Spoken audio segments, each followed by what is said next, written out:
With that, we shall call November 18th, 2024 Cass County Commission meeting to order. Roll call, please. Commissioner Capitan, Here. Commissioner Peterson, I'm here. Commissioner Grinberg. Here. Commissioner Sherling. I'm here. Commissioner Breitling. Here. You have a quorum. Thank you, Taylor. Would you please lead us to the pledge? Pledge allegiance to the flag of the United States of America, and to the republic for which it stands, one nation, under God, indivisible, with liberty and justice for all.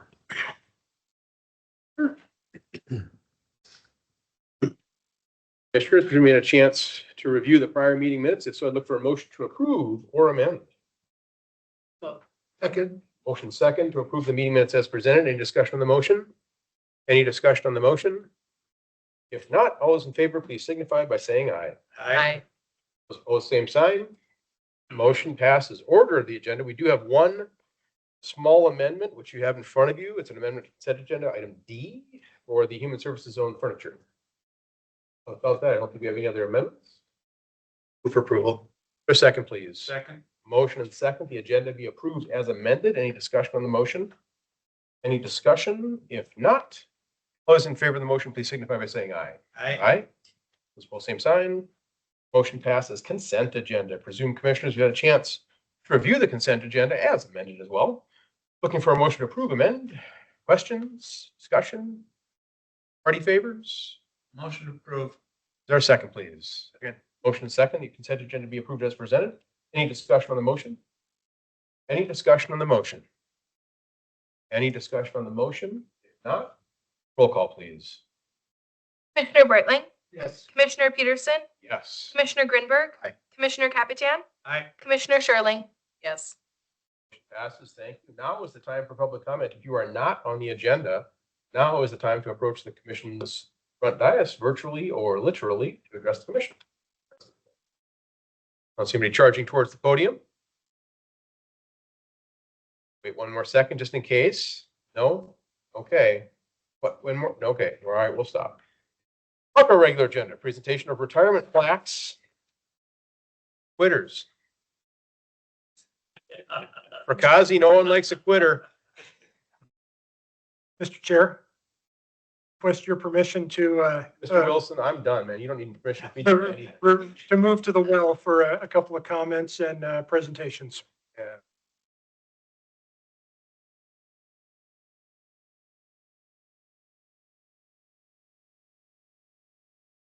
Mr. Chair, Mr. Peterson and Commissioner Sherling, we've got a couple of things to do here. So if maybe there's a couple of things for each of you. So maybe one at a time, and then I believe your counterparts will probably have a few words to say at the conclusion of this.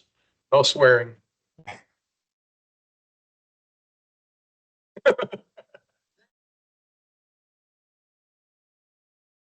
Commissioner Sherling, I think a moment ago you used the word surreal to describe this moment, and that was exactly what I was thinking as well. So there will be some other words spoken before we're done, but first would like to present you with a plaque presented to Mary Sherling in appreciation of service to Cass County government, December 2012 to December 2024.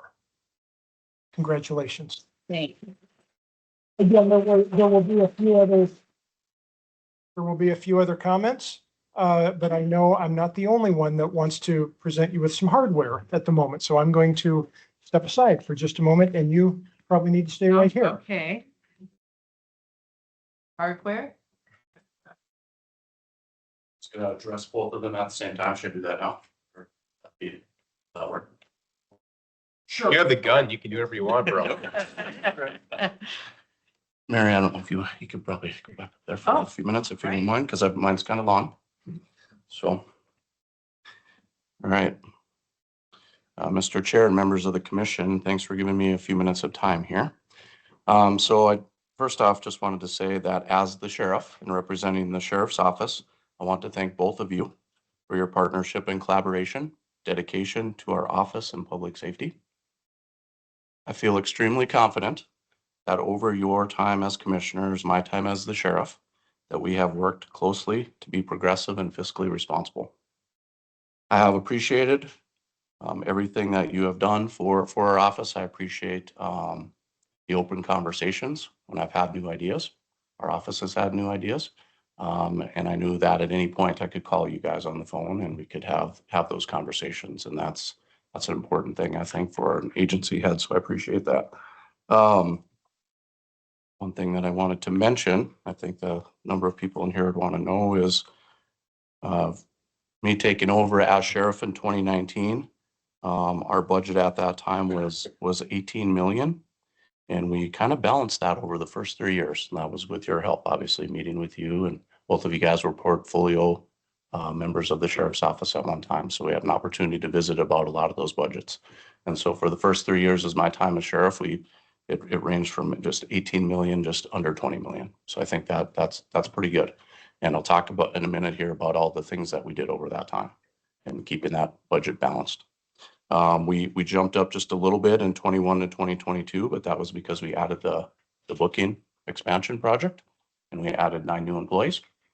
And then we obviously jumped up this last year now with adding the new jail pod. But this list right here, I'm going to go over a lot of these, are the things that we did together to make our office, I believe, progressive and added to the public safety in our community. And so I think it's important that we just mention a few of them. We increased our winter response capabilities, as you remember, during the adverse weather conditions that we were having by adding the plow truck. We acquired an additional search and rescue vehicle. We established protocols and procedures for jail intake process during the pandemic together. We had the expansion of the jail booking area to increase our mental health intake and detox intake. We have increased our agency's less lethal program. We've added our 40 millimeter capabilities, which is less lethal options for crowd management, which we obviously know that we had an issue with during my time with the downtown Fargo riots that we had. Shotgun, beanbag, all kinds of different less lethal platforms, which obviously were a huge part of our budget. We add the addition of a detective to serve on the Internet Crimes Against Children, or ICAC task force, to help with human trafficking cases. We implemented a body camera program, and we were the first agency to do that in this area. The implementation of yearly physical examinations for our employees, and the addition of additional mental health resources for our employees, which was very crucial. Establishment of employees recruiting and retention teams, reestablishment of our K9 program, increased our unmanned aerial UAS system, our drone system, trained with our rural first responders on active shooter response, and with also our schools on several instances. Increased training and added additional equipment to respond to civil unrest situations, which we kind of touched on. Maintained our staff certifications in emergency medical responder so that we can increase our response capabilities to citizens during medical situations. Added a full-time and part-time additional school resource deputy. We added additional city contracts to our policing contracts. We added a federal interdiction position. The addition of additional court staff to help with our court, the security in our courtrooms. We added our medication administrative staff out at the jail. Let's see here. Implementation of youth safety courses, ATV snowmobile courses, maintained, the implementation of a rifle-rated body armor program. We started our Citizens Academy once again over the last few years here. Reclassification of the pay step matrix for our employees, changed overtime pay structure, the reclassification of CO2's pay, establishment of a threat assessment, threat management team, participation in the Strategic Assistance for Fargo through Federal Enforcement Resources Initiative, the SAFER initiative, purchased a mobile incident command vehicle to increase critical incident response capabilities, a new firearm platform with our red dots. I believe we're the first agency to have those right now. Transition rifle to short barrels, which helps us with room clearing and in different types of situations. Increased our investigative techniques for investigations by adding the TrueNarc machine. If you remember that, it was about 30 grand to keep it safer for our employees testing narcotics with the fentanyl increase that we've had in our area. The addition of a new jail pod, acquisition of medical staff for that, bringing them on underneath our office. The addition of a new storage building.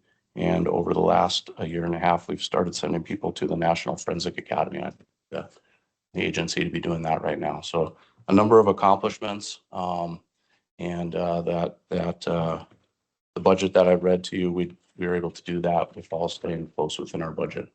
So I think that's an excellent collaboration. I appreciate your partnership and being able to accomplish those, because I think we've been able to accomplish a lot together. So it's because of your leadership. Everyone's on here, obviously, but just highlighting them, of course, for today. But so wanted to present you guys with plaques. So if you guys both want to come down here, would that be okay, Robert? Absolutely. No? Okay.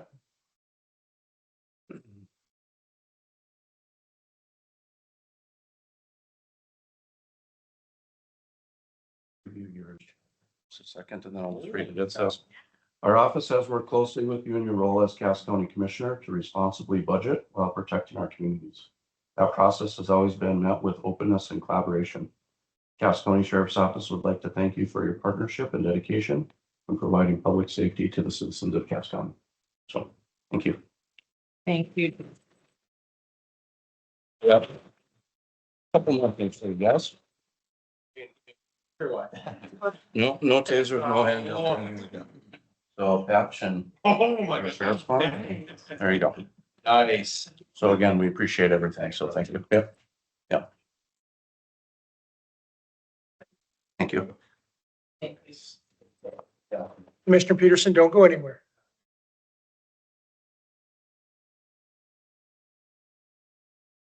That's meeting. Certain levels of power with it, I think. All right. Well, we'll switch it up. Nice. All right. Well, again, thank you for your years of service. Oh, yeah. And in addition to the comments and your hardware from the sheriff, wanted to present you with this on behalf of Cass County government. Chad Peterson, in appreciation of service to Cass County government, December 2012 to December 2024. Love it. Thank you. Thank you. I think as you take your seats back at the dais, I think your colleagues and myself will have a few words that we want to share with each of you. So you're almost done. All right, great.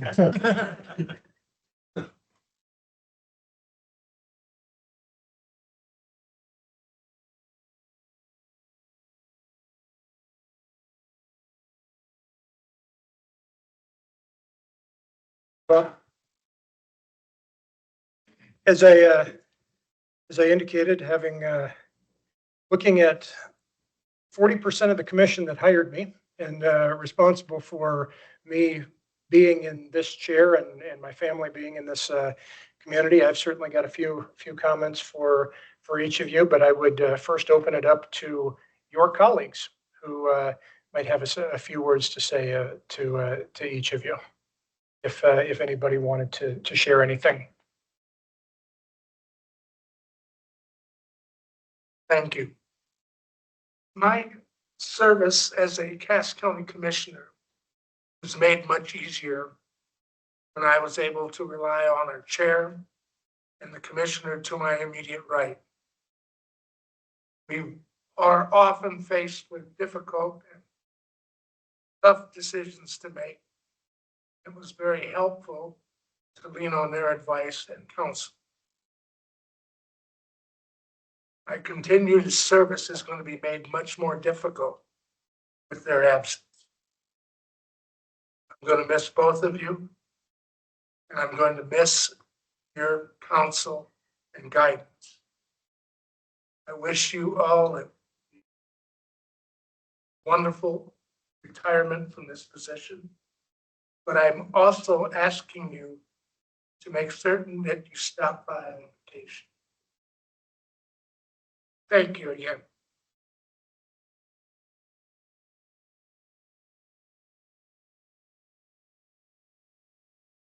My turn.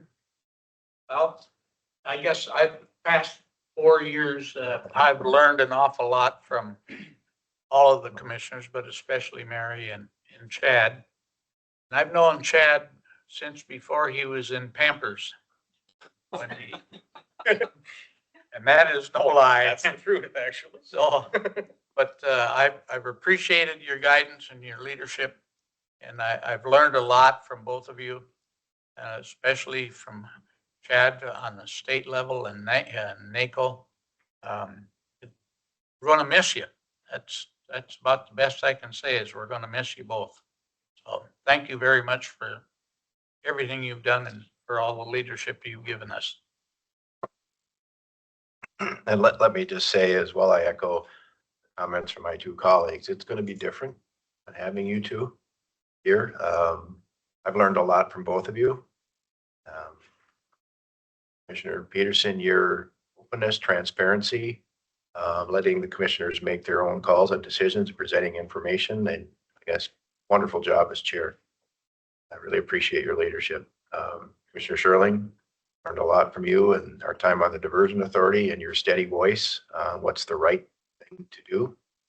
It's always something that I've deeply appreciated, and that's going to be missed. I echo Commissioner Breitling. I hope you do come back. If there's a way we can find something for you to do, I'm sure we'll come up with it.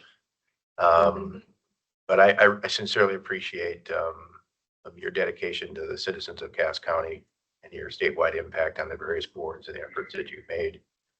Some in the room might not know that I said no 4 times to running for the county commission to Chad Peterson when he was persistent. And the 5th time, I guess, was the lucky straw.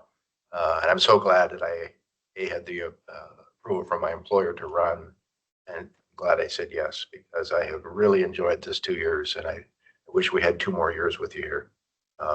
Your leadership matters, and I appreciate it.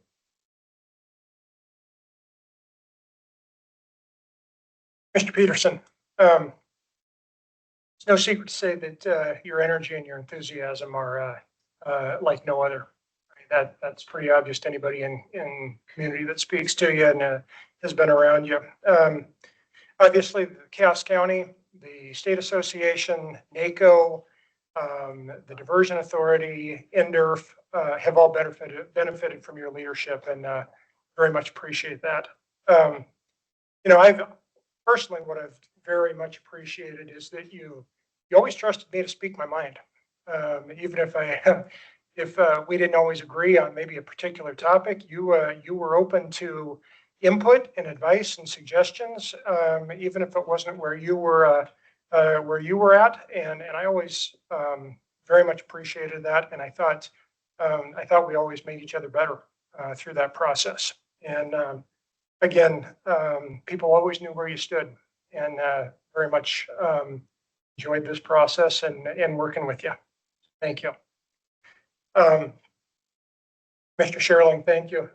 Similarly, your leadership across a number of different roles has been pretty impressive over this time, between diversion leadership at a time when meetings sometimes spilled out into parking lots and included a few nose-to-nose conversations after the regular meeting was done. And you weathered a lot of storms through that, and that is very much appreciated. In my first year or so here with Cass County, I think you and I learned more about the Veterans Service Office prior to the arrival of Chris Deary than I know I ever anticipated. And I think we're better for it at the end of the day, but had quite the learning curve on a few occasions there. And then final comment, and I still just chuckle about this one. You may have more to do with me actually arriving in Fargo than you ever knew. And that was as I was in the process of interviewing and considering taking the job, and phone calls back and forth, and my wife and I coming up and checking out Fargo. That wasn't the easiest family conversation. I joke and say that I didn't win Son-in-Law of the Year award that year when we moved up. And one evening we came up, we were looking at houses and daycares at the time and all of that. And my wife and I ran into you in a wine shop. And I'm pretty sure you were it was a Friday evening and probably wanted to pick up a bottle of wine and go home. And I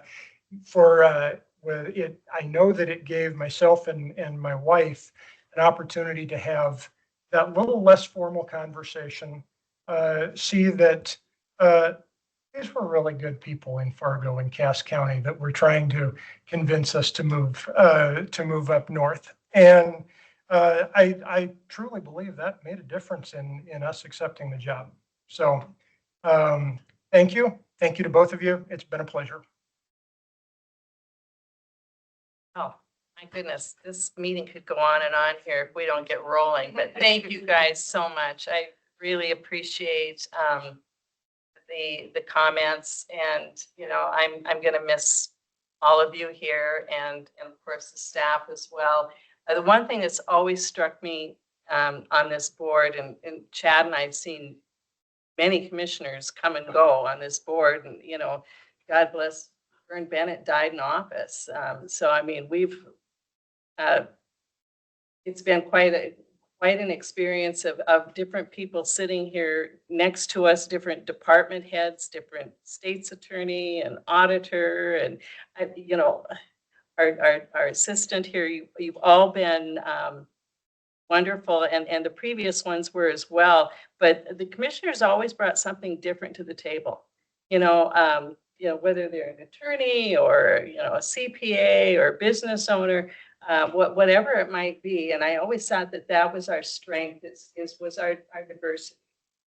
And I always pride us in the fact that we're able to just roll up our sleeves and get the job done and have a conversation and not play a lot of politics, but just really look out for the taxpayers. And so I hope that continues. My biggest surprise, I think, was the friendships you make, not only on the commission, but with the staff. We've got such an outstanding staff that makes our job so much easier. And I think that this is probably the sad thing about having term limits is the relationships that we gain with the other political entities. I mean, we've got several folks from the city of Fargo here that, from our EDC and chamber, you get to know these people, and legislators, and even equally as important is across the river in Moorhead and Clay County. The sheriff didn't mention it, but during that time, we have our juvenile detention. We came to a very hard decision to work with Clay County. I mean, not hard decision, but it was difficult to work across the river and get that accomplished. In our dispatch center that we're working on right now with Cass County's leadership, but we couldn't do that if we didn't have the great relationships that we already have with the other entities across the river and just a few blocks down. So I hope that continues, but that's what you lose when you have term limits. We're the only county in North Dakota that has term limits. Your commissioners over in Clay County will continue on, but anyway, new blood is good too. So that'll be great. And I'm looking forward to my next chapter. So thank you. Thank you, Commissioner. I think that this was never on my radar screen. County government, my parents served here and there. County government to me was one of those things that sort of existed outside of my sphere of knowledge, understanding. Now my good friend Scott Wagner got elected. Well, and told me to sit on any number of positions here, countywide. I was too busy, but him and Michael Montplaisir, former auditor, I wasn't left with much of a choice. They'd show up with, "You do, Taylor. Here's your application. You're going to need to fill this out in your first meetings next month." Yeah. So 12 years after that, when I ran, that wasn't on the radar screen either, because I was supposed to serve as long as you served, Scott. And then I was gonna go about my business with my new kiddo and all my businesses and my blessings I don't deserve a bit of. You ran against 7, I ran against 5, well-funded. And we somehow won. 12 years later, here we are. And this has just been a blast. The relationships I've made are more important than anything. The policy, great. Statewide funds, nationally, cool, honestly. But as I said when I addressed the state at our association meeting, it's the people. Honest to God, that's who I'm going to miss. That's what I'm going to miss the most, whether it's fellow commissioners, department heads, team leaders, other friends in the city of Fargo. This has been just so much fun. And I wish I could do it a little bit longer, not much longer, but maybe a little bit longer. But I can't, and that's okay. The 2 commissioners that are going to take our place are going to do as well, if not better than we. We have left this county great leadership. Fiscally, I don't think we've ever been better. And I look across the city, whether it's school board or city, they're struggling because of choices they made over the 12 years plus maybe even before them they made. And the one thing I want to touch on with Sheriff Johnner, I kind of knew this intuitively with Laney, but my exposure, less to a degree statewide, but more so nationally, these relationships don't happen, Sheriff. Half the time it's adversarial, it's political, right? I sat in one meeting, our last meeting we got together in Tampa, and I sat with a commissioner who hates his sheriff. And his sheriff hates him. How can you run an organization with that level of intolerance? This wasn't exact, they hate each other. That's insane. This has been fun. I'm blessed beyond words. Glad to be here. And let's get on to item 2 on our agenda. Public hearing for Mida Buns. Thank you, Mr. Wagner, for having patience. Welcome, my friend. You are muted if you're talking. I think you are talking. I know you're muted, though.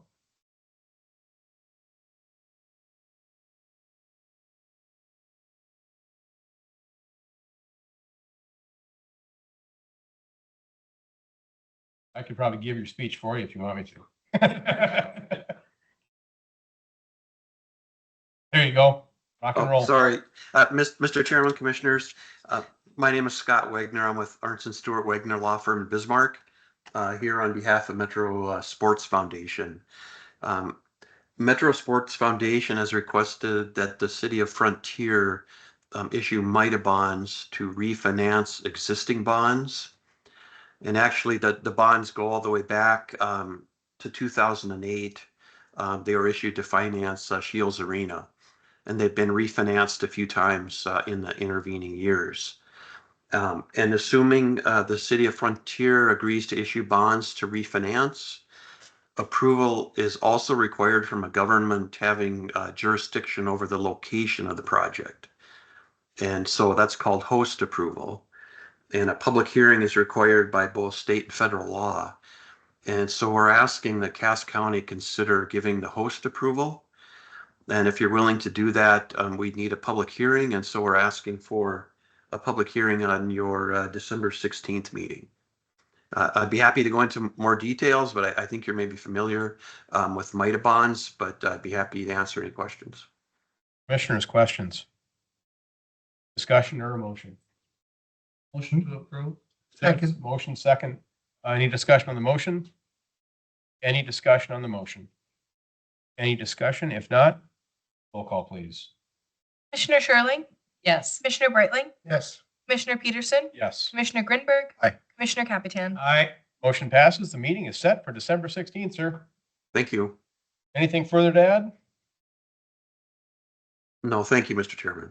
Okay, thank you, sir. Item 3 on our agenda, Comprehensive Growth Plan Initiative.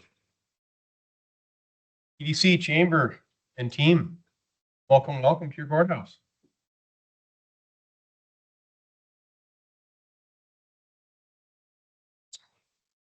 Attached at the hip. We are. Are we attached at the hip? I know. So it's a scary thing to see now, isn't it? Commissioner? I know.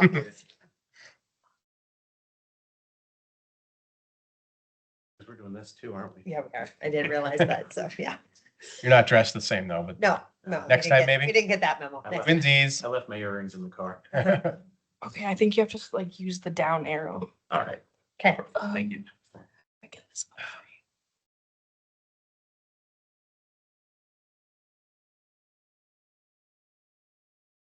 Why isn't it showing?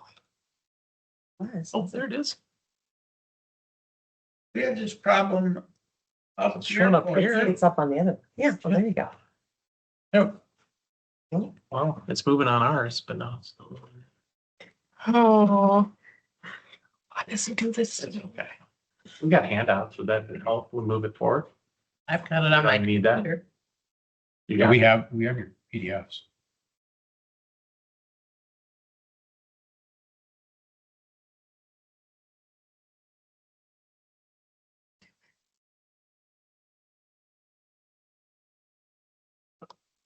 The closer we get, we'll start working and keep on moving it. Right. Yeah, it's like when the car Okay, breaks. I think that's mechanic as shows good up. as it's gonna get. Okay, Okay, perfect. that's good. Well, Good afternoon, Commissioners. Thanks for the opportunity to be here with you today. And maybe I'll just also state great gratitude to both of our commissioners that are leaving.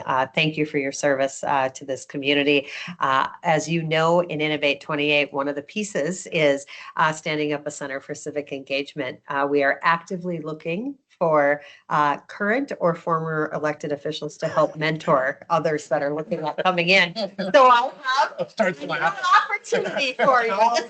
This was very serendipitous for us to be here today. So just know, no, in all seriousness, we really are looking for those of you that would be interested in helping to mentor the next phase of leaders and talking with companies about the importance of having their employees run for office. So we'll be circling back with that. But we appreciate the opportunity to be here today to give you an update on our campaign. I'm going to turn it over to Joe, who will introduce the rest of our team, and we'll go from there.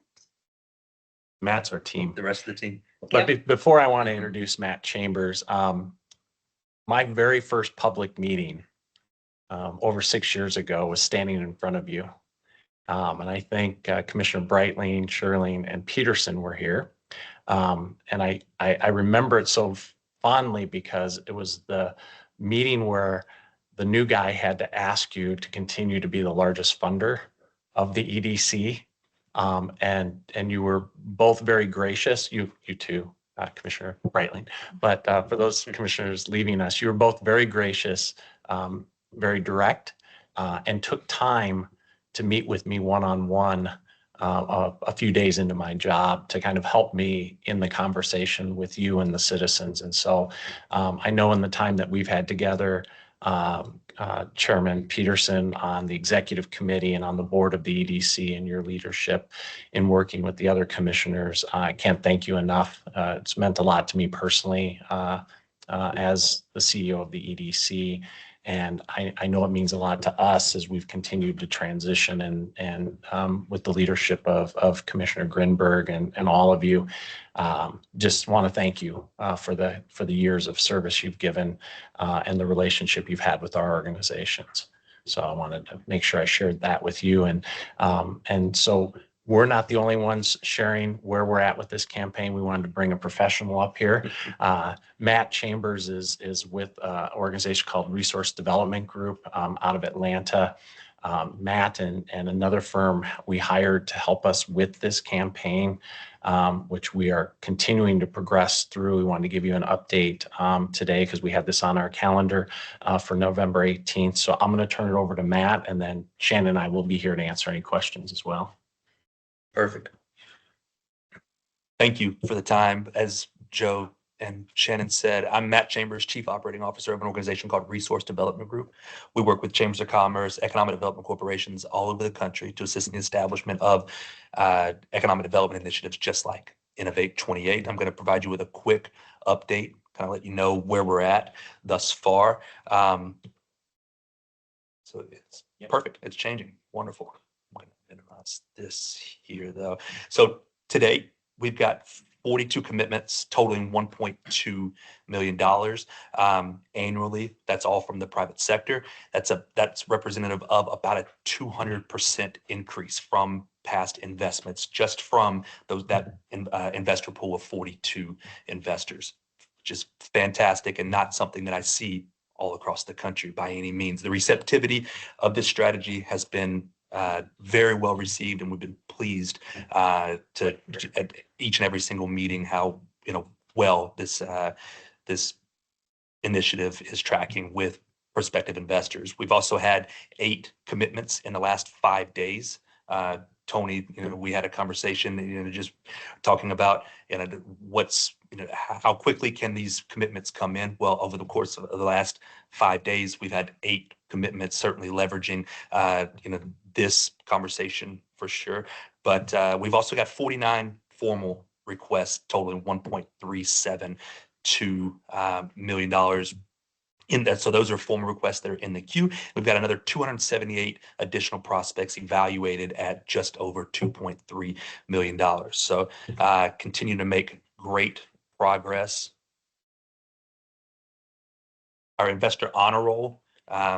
Again, we have investors anywhere and everywhere from $5,000 a year all the way up to $200,000 a year from our private sector. So it's been very well received. Our overall campaign projection, a lot of numbers on this slide right here, but I think what we really need to hone in on is from our current investment, we've got 1.2, just over $1.2 million. Our current close rate of, basically of those that we're soliciting, our current close rate is about 60% of that request. So it's that's pretty typical. Total pending and prospective request total is about $3.7 million. So if we're even if we are super conservative and track 40% of our ask to pledge ratio, that's about $1.4 million. That gets us to $2.6 million, which allows us to achieve that $2.5 million private sector match. I also think that it's important to note that we're tracking well ahead of our funding feasibility recommended goal of $4.5 million annually. There, we continue to host executive briefings as well, which is a campaign strategy where we bring other private sector companies all together and share how wonderful this strategy is, and ask them to invest. We had one just this morning over at the Fargo Jet Center, very well received.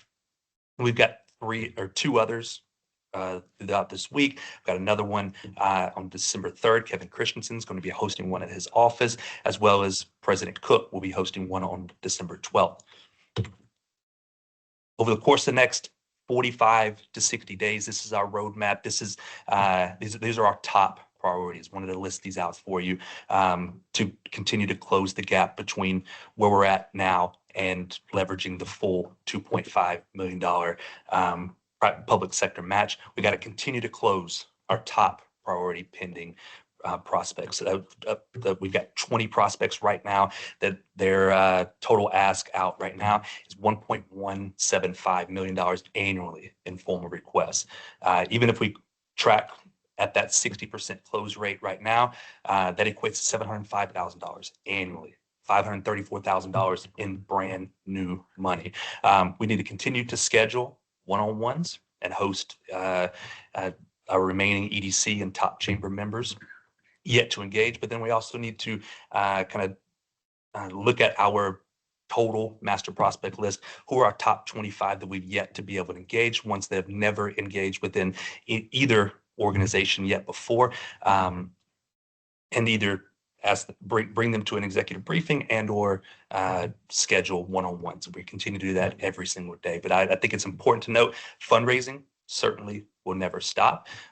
We'll continue to bring on new investors into Innovate 28. I'll say that these 2 are professionals now when it comes to hosting these executive briefings. They've got it down pat. And so I would encourage them to continue to do that even long after I'm gone. But I just appreciate you all, your time, also the receptivity of my firm into your community. It's been second to none for sure. Want to move here? Yeah. Yeah, right, exactly. We might want to add also that the county match, we reference this in every single one of the conversations we have. And I will tell you that it is a very big motivator for the private sector when they are seeing that the public sector has stepped up. I know the briefing this morning that we talked about, there were a lot of shaking heads around the table and a little bit of surprised look on their face when we said, Matt says this often, that very few counties, if any, have the leadership that we have had here to have the confidence in the work that we're doing. And so we're really appreciative of that, but want you to know this is helping tremendously to get people across the finish line and to the table to invest with us. So thank you for your leadership in that. Questions? Commissioners, questions? Discussion, motion. Commissioner Capitan. Chairman. Mr. Chairman, I'd move to authorize 1.2 million payment after January 1, 2025 out of the budgeted 2.5 million as partial payment matching contribution to the Innovate 28 initiative. Is there a second? I'll second it. Then I have, Motion second, discussion, Commissioner Grinberg. thank you for the presentation and the update. I'm looking at Commissioner Sherling with my remarks earlier about what's the right thing to do.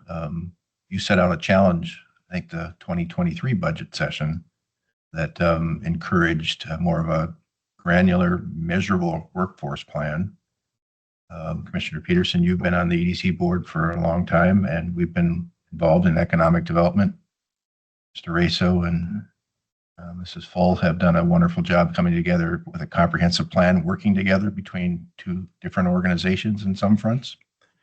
I'm looking at Representative Scott Wagner, who has tenure in the economic development arena with his time on the county commission bench, and looking at City Administrator Michael Redlinger on discussions that have taken place about the opportunity for more private sector involvement in our economic development program has been lagging for a number of years. And our commitment here has maybe enticed you to come back with a plan that is going to be something that we can enjoy the successes and measure. And I just, I'm very proud of the work that you've done. When we set this up last summer with some matching funds for your firm, it was the goal that we would make a decision ultimately on match at 2.5, which we budgeted for next year, with the votes of Commissioner Peterson and Commissioner Sherling. So I'm glad we're going to make a partial step today with their opportunity to be part of this, and then we'll have you back again early January. So a lot to be proud of. I think the public that really took the time to understand what we're doing here would really say this is pretty cool. So thank you. Thank you. Thank you. Any further discussion? Any further discussion? Roll call, please. Commissioner Capitan, Yes. Commissioner Grinberg, Commissioner Sherling, Yes. Commissioner Brightling, Yes. Commissioner Peterson. Yes. Anything further, team? No, just a thank you. Obviously, thank you for your work, and keep scrounging. Yes. We Oh, get we there. will. We will. We'll always be closing. Awesome. Yes, Always sir. be closing. Always be closing. Item 4 on our 5 agenda. a.m. Item 4 on our agenda, Renaissance Zone, Ms. Crutchfield. Oh, and Megan's here too. And Mr. Yeah, I suppose Mr. Rep. Jeez, you got the heavy hitters in the house now. Can't do it by myself. Yes, you can, but wow. This is a borderline intimidating now. If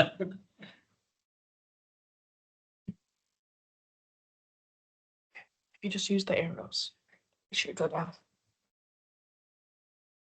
Thank you, Commissioner. Congratulations as well. Enjoyed working with both of you, and your service on the Planning Commission is a great legacy there as well. So my name's Nicole Crutchfield, Planning Director with the City of Fargo. I'm pleased to have Michael Redlinger, our City Administrator, and Megan Alsheg, our Planning Coordinator, for the Renaissance Zone plan update. And Megan will lead us off to kind of some of the basics and our presentation regarding what's included in the plan update. And I'll be here to talk about next steps. And then Michael's here to help support us with any questions you might have about larger strategy. So I'll turn it over to Megan. Thank you. Good evening, commissioners. So the 2024 Renaissance Zone Development Plan update on your screen is just a little bit of an overview of what we're going to be talking a little bit about tonight. And I won't take up too much of your time, but we'll talk a little bit about the Renaissance Zone itself, the plan update, and what is up next. So a little bit of information about the Renaissance Zone. The purpose of the Renaissance Zone is to encourage reinvestment in downtown properties, which helps the core and then the overall community. It's a property tax and income tax incentive programs for business owners who have qualifying projects.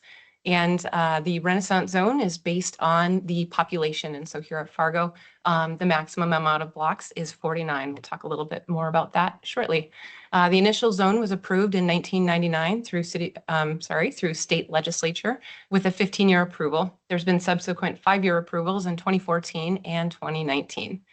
Approval of the plan by both the city, I should say the city, the county, and the school board are required to continue the plan itself. So as far as project types, there's 4 project types, which include rehabilitation, new construction, residential projects, and commercial lease projects. There are minimum investment criteria for projects. Some of them are set locally.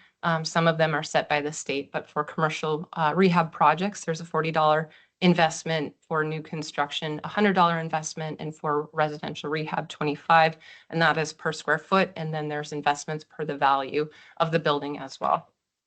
So a little bit about the plan update began in the summer, and Commissioner Peterson serves on a Renaissance Zone Authority, so he's been part of the process as well. Kicked off in July and August of this year. There was a workshop for the Renaissance Zone Authority in August, and the Renaissance Zone Authority did review the draft plan at their October meeting. And so we have yet to go to the full school board and are before your commission today.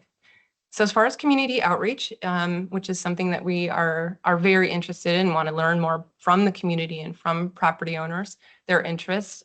There was invitations to the community for the workshop. There was a boundary-wide mailing to property owners to invite them to the workshop and invite them to talk to staff and ask questions and to provide any information if they have upcoming projects to share. We had direct invites to the Downtown Community Partnership, the Downtown Neighborhood Associations, as well as developers and recent applicants. And then we also had a public open house towards the end of December. So a little bit about plan updates. Nicole will talk a little bit more in detail about some recent work that's gone underway that's helped shape kind of our thoughts and how this plan update is shaking out. But really, for the most part, there's very little change right now with this plan. There's some on the slide talks about general updates to the plan itself, just to show kind of what's changing, but primarily there is not a whole lot changing. There's some just general housekeeping items, just making sure links and things are up to date. There's always updates on the number of projects that have happened in the last 5 years. There is a change in the boundary. And so previously there were 47 blocks identified. With this plan change, the additional 2 blocks are requested to be allocated, which I'll talk about a little bit more shortly. Data sets are updated, so values have changed in the last 5 years, as well as accounting for any development that's occurred. And then there's just some changes to the plan itself and moving some things around. The benefit period of 5 years is not changing with this plan update. A little bit of project information. There have been 294 completed projects since the zone's inception in 1999. So you'll see residential purchase are most of the projects, as well as coming in next are rehab projects and lease projects.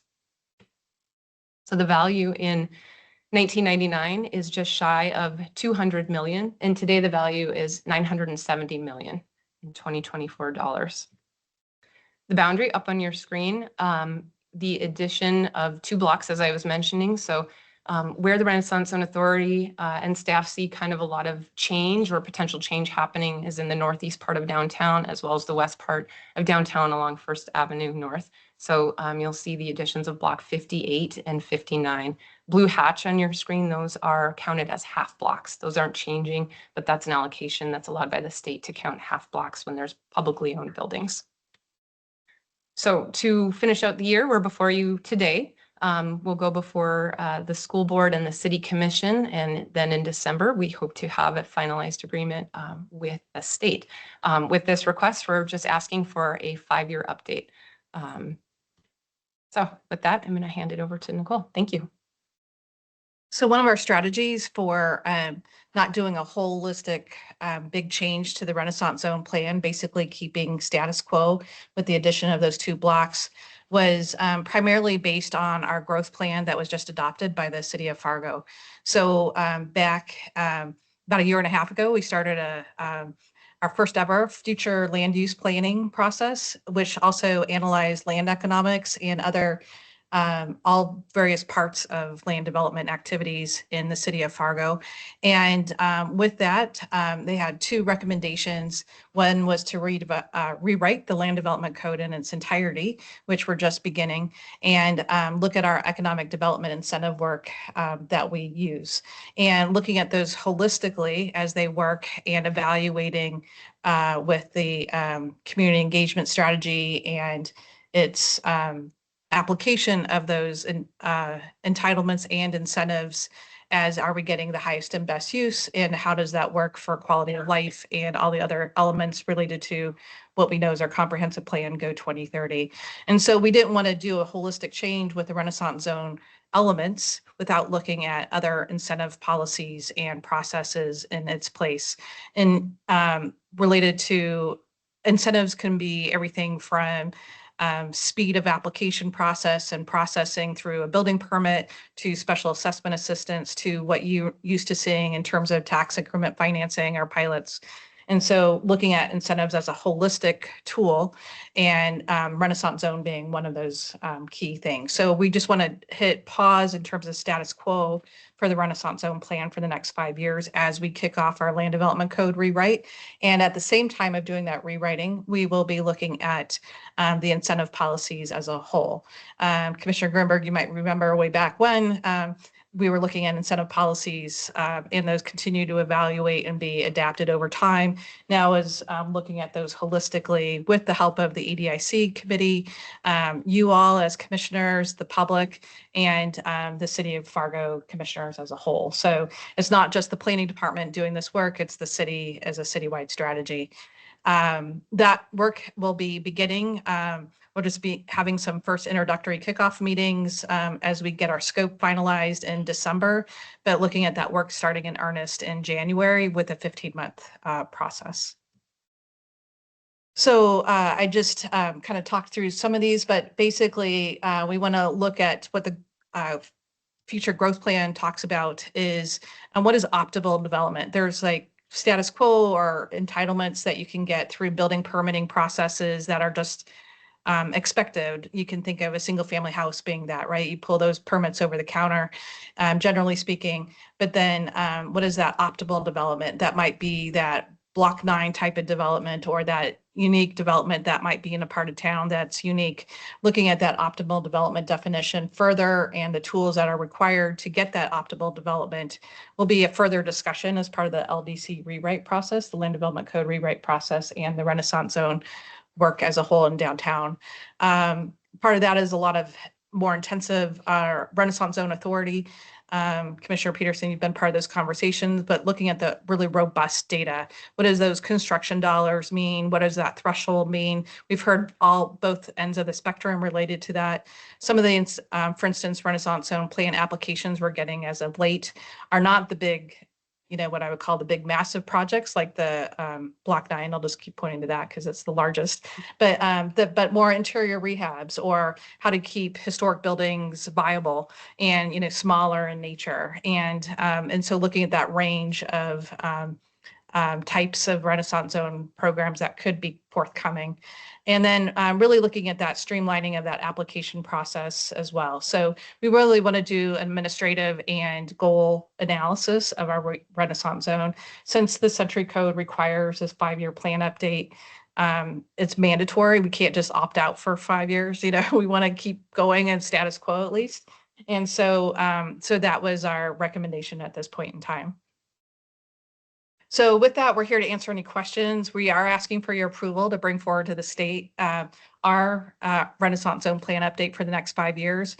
We do plan to reach out to you, especially through your administrator, Mr. Wilson, as we have these updates and as we start into our incentive analysis processes and in our land development code and holistic review. Lots of public engagement outreach processes over the next year and a half, so that you can think of this as kind of a pause, status quo, until we can like kind of more robustly do a full-fledged analysis. Good. Commissioners, questions? Discussion or a motion? Moved. For a second, please. Motion second. Any discussion on the motion? Any discussion on the motion? One item, Renaissance Zone works. That's my discussion item. Any further discussion? If not, roll call, please. Commissioner Peterson, Yes. Commissioner Grinberg. Aye. Commissioner Capitan, Aye. Commissioner Sherling, Yes. Commissioner Brightling. Yes. Motion passes. Fargo team, anything else for us? We just thank you for your support. It's been a great program over the last 25 years. We look forward to the next 5 years and beyond that. Great tool for Fargo, great tool for downtown. So thank you. Thanks for your time. Keep rocking and rolling, Redlinger. I believe in you. All right. Item 5 on our agenda, space needs assessment and master plan RFP bids. Mr. Wilson. Mr. Chair, members of the board, on Wednesday, November 6th, we opened proposals for the space needs assessment and master plan RFP for the courthouse annex and Robert D. Johnson building. As you are well aware, this has been a ongoing conversation that has been thoughtfully considered and reviewed, as we've heard a number of concepts from the board, from department heads, and from stakeholders of really what we should be looking at, considering in terms of space needs for the county moving forward. We did want to get this in front of you quickly, because as we've noted a number of times this morning, that this evening, that you as a group have had a lot of conversations about this getting to this point, and so we wanted to give you a look at the final product. Now, what you do with these proposals at this point will be entirely within your discretion. You certainly could make a decision based on the proposals that have been presented to you. If you did that, I would recommend, would anticipate direction to formalize an agreement with the preferred bidder, and then we would bring that back at a next meeting on presumably December 2nd. It might be an extra meeting. It might take to the 16th potentially. You could also, if you felt like you wanted to see a presentation or have an interactive conversation with the three proposers to learn a little bit more about their proposals. In my briefing memo, I suggested a number of ways that we could accomplish that if that's what you wanted to do. Could look at potentially having a special meeting at some point next week to have the proposers come in, describe their proposal, and then potentially at the end of that meeting or at the following December 2nd meeting could identify a preferred bidder and then move on to formalizing an agreement since from that point. Again, this has been a discussion that the five of you have had a significant history with to get to this point, and so we really wanted to bring it to you. You've got a number of different criteria that you could use in making your decision. Obviously, you've got time frame to produce a product, plan scope as described, cost, experiences of the the various proposers. And at that point, I would turn it over to you for your discussion, try to answer any questions that you might have, and stand by for your feedback. Well, Commissioners, big decision. I think that my struggle with this is letting it lie. You've got 2 new faces and they'll be great. 2 new commissioners going to take over. Commissioner Sherling and I are going to be wonderful people. They're going to be well-intended and well-educated, coming from breadth of experience. My struggle in not acting, whether it's this meeting or a meeting next week on this item in particular, I think you're going to set yourselves up to fail because the re-education process of what you've gone through over the past calendar year, trying to figure out what's next. You'll have to bring them all up to speed. And again, not an impossible lift, but long story short, I would encourage this commission to take action on this, whether it's today or next week. But I will yield to the 3 of you that remain, because I will not have to be the salesperson that's going to have to make the pitch to whoever sits in these chairs next. So I'll look to the 3 of you to find out what you want to do. I would like to move forward now. It's pretty blunt. I would concur, and I would also take it a step further and have Mr. Wilson come back with a recommendation. That's what I heard him say, one of the options. You're looking for my recommendation? Yes. Having reviewed the 3 proposals and the combination of timeframe, scope, price, experience, depth of the proposals, I thought they were all very good proposals, and I do believe that any one of them could do a very good job. But again, in this case, you have proposals from MJ Burns, you have JLG, and you have Icon, and I thought the proposal from JLG was a very strong proposal. To me, it was the strongest proposal, and that would be my recommendation if that's what you're looking for. Motion would be to authorize the meeting with these people to complete the contract terms. So moved. Is there a second, please? Motion and second, JLG be to authorize our administrator to negotiate with JLG establishing a contract going forward. Any discussion? Discussion? Any discussion? If not, roll call, please. Commissioner Brightling, Yes. Commissioner Peterson, Yes. Commissioner Grinberg. Aye. Commissioner Capitan, Aye. Commissioner Sherling. Yes. Motion passes. Mr. Wilson and I agree wholeheartedly on this. I didn't want to get too much into this because I know people at all 3 of these firms. But yep. And again, all 3 could accomplish this mission, but I think JLG giving them an opportunity to be in this courthouse like they've never been before, I think there's a value there too, is a fresh set of eyes. We're a very talented firm. Next item, approval of vouchers, Commissioner Brightling. I've had an opportunity to review the list of bills that were provided me by the finance department. I have one comment, and that's been 2 or 3 weeks that I haven't been by the Red River Regional Dispatch Center construction site. But on this listing of bills, we're paying contractors probably this time in excess of $1.5 million. So obviously they're making progress. I hope so. Or else they're just very good at billing, one of the two. I move to approve as reported. There's a second, please. Second. Motion second. Vouchers be approved as presented. Any discussion on the motion? Any discussion? If not, roll call, please. Commissioner Sherling, Yes. Commissioner Brightling, Yes. Commissioner Peterson, Yes. Commissioner Grinberg. Aye. Commissioner Capitan. Aye. Motion passes. Committee reports. Mr. Wilson. Mr. Chair, members of the board, I'll be brief. Just a reminder that there is a small reception for our outgoing commissioners, Peterson and Sherling, at 2:00 on Monday, December 2nd, before the next commission meeting. So I didn't want to skip over that little fact as we were ending this meeting. But again, thank you.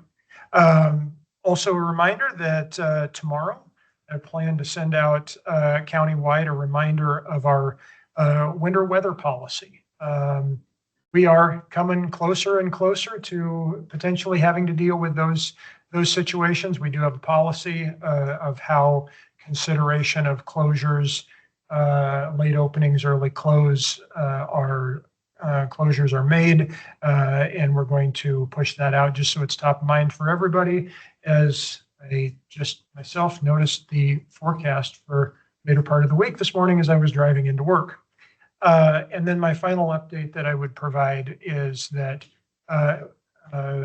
Tracy Peters and I had a number of conversations at the end of last week about really in reference to a number of individuals who had some truly extraordinary, exceptional efforts to help the finance office execute what I would call a flawless election season last couple of weeks ago, and that doesn't just happen, and that it takes and I don't intend to steal Miss Madriga's thunder. If you're going to comment on this, you've got plenty. I think you're doing exactly that, though, is the thing. But they're wonderful work. But the comments or the efforts of a couple of individuals in particular prompted us to have a conversation here of how do we recognize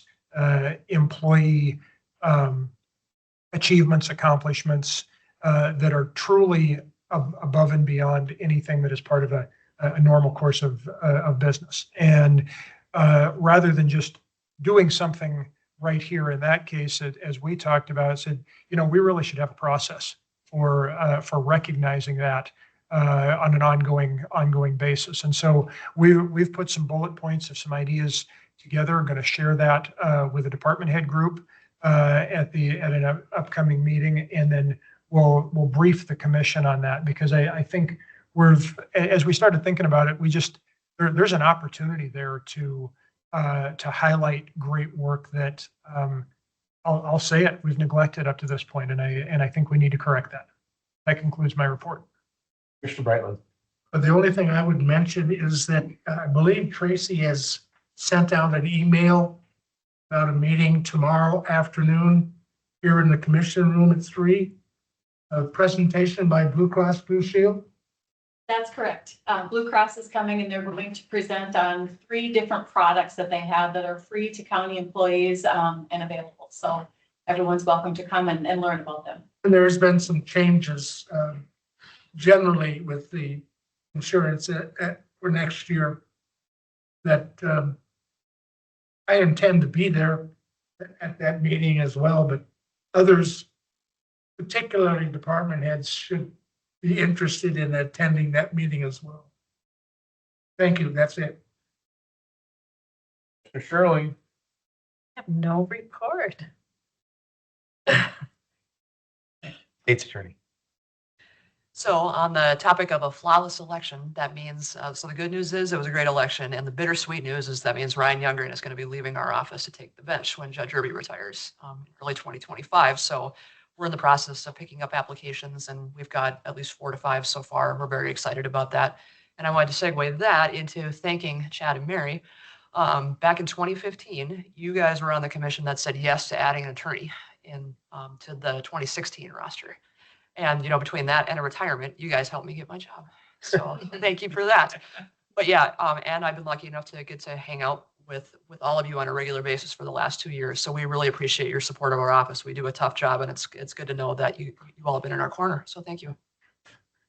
Commissioner Capitan. Thank you, Mr. Chairman. I have just a couple of NACO telephone deals with the Transportation Committee and RAC. And then nothing to do with the county, but tomorrow I'm leaving at 5 a.m. for DC to, as chair of the Airport Authority, to meet with our congressional delegation. All 3 of them, in fact, are going. I didn't think Kelly would be there, but apparently he is. And then with the Guard Bureau, and then we are going to lay a wreath at the tomb. So that concludes my report. Commissioner Grinberg. I was with 16 legislators Friday afternoon at a chamber roundtable and reinforced the county legislative meeting on December 11th. A lot of head nods. Folks indicated they were going to be there.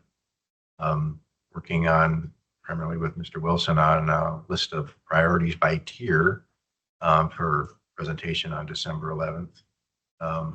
Most of the legislative head nods were very aware of the recent DOCR curtailment decision. And so we'll have some ideas there, hopefully to not only share our concerns, the issue, and a quick call we had with Eric Burst before our meeting this afternoon for some ideas that we could throw out there for legislation. So that we're coming with solutions as well as just our concerns. So stay tuned on that. Forget the exact times. I think it's in the morning. It's in the morning sometime. Yes. And appreciation to all the department heads who provided their input and information to Robert as we collect their strategy, put a strategy together. He is going to be taking place at the jail. Yes, that's correct. 8:30 to 10:30. Anything further, sir? Ms. Madrigal. Thank you. So we did have a successful election, and I did want to send out a special thank you. There were 3 individuals in particular that took on tasks that are not part of their job description, even though they are included in the election process because they're part of the finance office. But Tammy Hansen from IT, she took on all of the organizing of our packing to get all of the venues, the proper equipment, made organized lists for everyone. Sarah Heinley from our finance office, she physically packed everything and brought in a team, not just our ballots, but every single machine that went out to a venue. And Alicia Hildebrand, who took on the entire absentee process. Now, that was none of these were any small undertakings at all. So I really wanted to let these individuals know my appreciation. That being said, there are a lot of people that work hard during our election. This year, we were able to recruit, don't know if they knew what they were getting into, but 3 individuals from Vector. One of them we got as an inspector out of one of our locations, and 2 of them were our gophers. They basically ran everything. From our administration office, we had a number of individuals reach out to help. Robert's always willing, as well as his staff, to come and help out, even though they're not technically part of the finance office. And IT always goes above and beyond. Every single individual from there is out troubleshooting as much as they can. That being said, it was a very successful election. We did not have long lineups. We were able to get everybody through efficiently. I think a lot of that was the support of allowing us to expand the number of vote centers that we did offer, even though election day wasn't necessarily as high of traffic as we would have expected. It was still a lot, and it was still a lot of individuals. I think it was about 40,000 voters that we got through our doors in a number of hours. So very grateful to every single person who helped. And if I forgot anybody, I'm really sorry. I don't have a list in front of me. We just finished canvassing. Thank you, Chair Peterson. We went through, I want to say, probably close to 500 ballots. And yeah, it was one of the busiest canvassing that we had. So very, very happy that we were able to get through that successfully. Moving past the election, we do have our annual auction tomorrow. So we have 13 properties that are left on that list. We visited we visited every single property, myself and 2 of our finance office staff last Wednesday, I want to say. So we did our county tour. It was pretty good. We were able to catch a few people, and I can see that their properties are now off of the list. So yeah, it was pretty fantastic. That's all I have to report, unless there are any questions. And Commissioner Peterson and Sherling, of course, you're the two that brought me here from Winnipeg, and I'm ever so grateful. It's been fantastic here. I miss you both. Thank you. Gonna finish strong. I've got EDC, I've got immigration reform and Renaissance zone. So if anything happens of substance, I'll let you know on December 2nd. I'm giddy to see what happens with our bids upstairs. If we do progress, I'm going to keep my word and I'm going to call a special meeting. So for the same reason as why we made a motion on this master plan, I want to get us together for a 5-minute meeting to make a choice on upstairs. That'll be the beginning of next week. But again, if the bids come in at $15 million, well, we won't have a meeting because I don't want to spend that either. So there you go. With that, I am grateful, full of gratitude. We have no correspondence. Item 9, and I will second. Give Commissioner Sherling the motion. Give me the second. All those in favor, please signify by saying aye. Aye. We stand adjourned. We now have a bit of a planning meeting taking place, whether here or next door. Typically, we do it in that room there, but your call. Just meet next door like we always have. Let's meet in the conference room, please.